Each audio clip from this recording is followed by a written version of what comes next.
నమస్కారం 2020లో మళ్ళీ గ్యారంటీ అంటే సెలక్షన్ వస్తున్నాయి.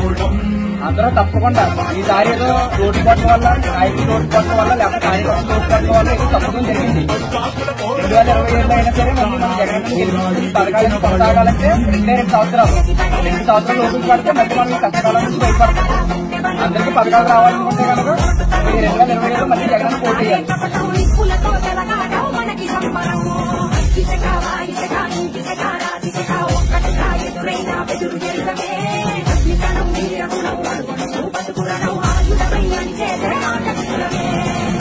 ఒకటి పట్టిరా రొమ్మెట్టి పెట్టిరా